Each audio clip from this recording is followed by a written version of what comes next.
Hi guys, Camilla here and welcome to another video for Happy Little Stampers. Today I will be playing with Distress Oxide inks finally, and a Happy Little Stampers stamp set especially for you.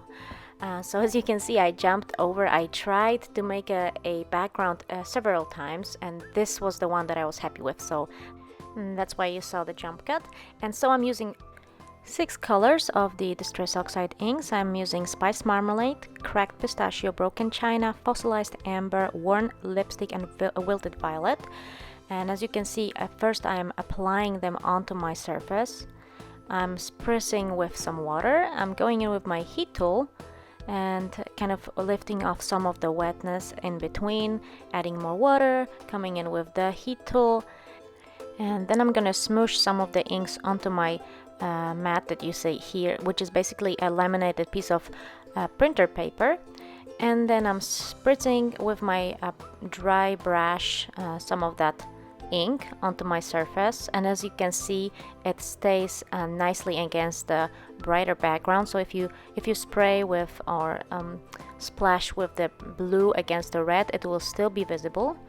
And here I'm spritzing with some worn lipstick against the Cracked Pistachio and Broken China. Again, you can still see it.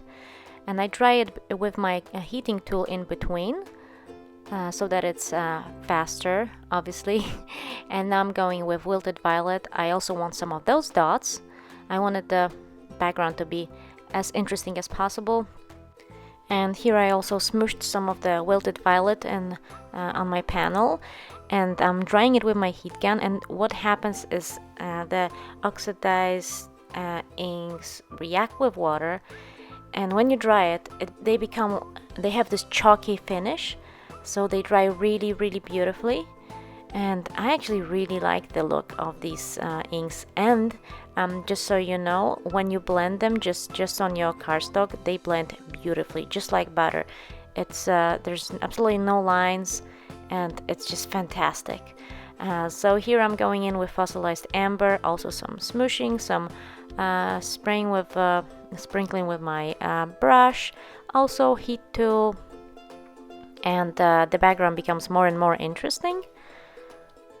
And this process might seem like it was a very long one, but it really is not, and it's really fun to play with all these different colors and different ways of applying the ink onto your panel.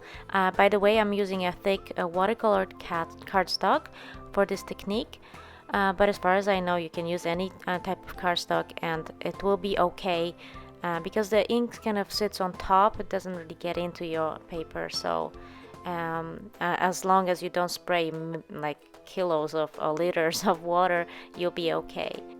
And please stay tuned for the pictures at the end of the video, because at the moment the video doesn't really do justice to those gorgeous colors, because when I was filming it, it started being cloudy, so the light changed, and the camera doesn't really compensate as perfectly as it should.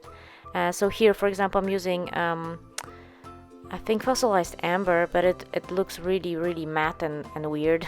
But in real life, it's really vibrant and beautiful. And after I was done with my panel with all the inks, I used some straight dotted rectangular frame die by Nelly's Multi Frames to die cut my front panel. It's a really beautiful die, and it leaves the dots on the inner and outer side of the where you die cut, so you are kind of left with this pretty nice frame with dots that you can use on your other project. And this is how my front panel will look like. I love all these pierced dots and all the splatters all over my panel. I really had fun playing with the Distress Oxide inks.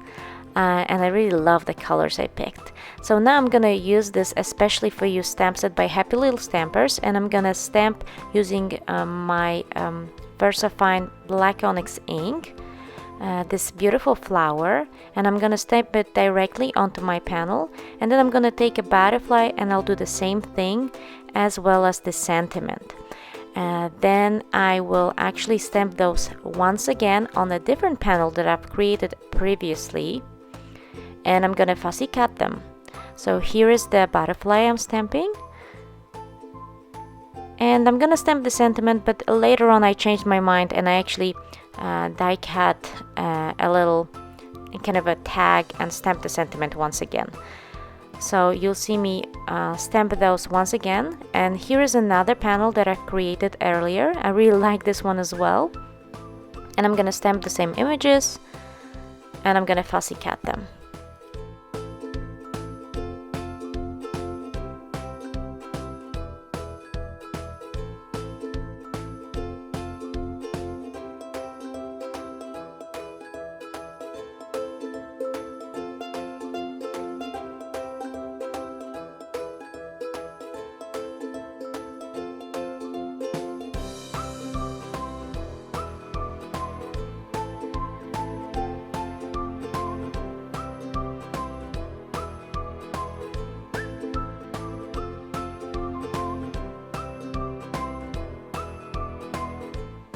So after I've fussy cut all my elements, I actually went in with my precision scissors on the flower and I cut a little bit the petals because I wanted to add a little bit of dimension with bending them.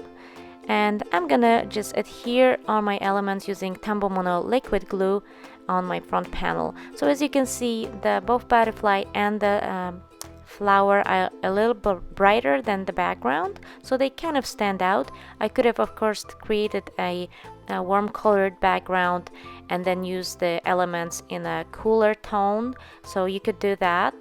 That was kind of an afterthought, so I didn't want to create the card from the beginning since I don't really have that much time these days.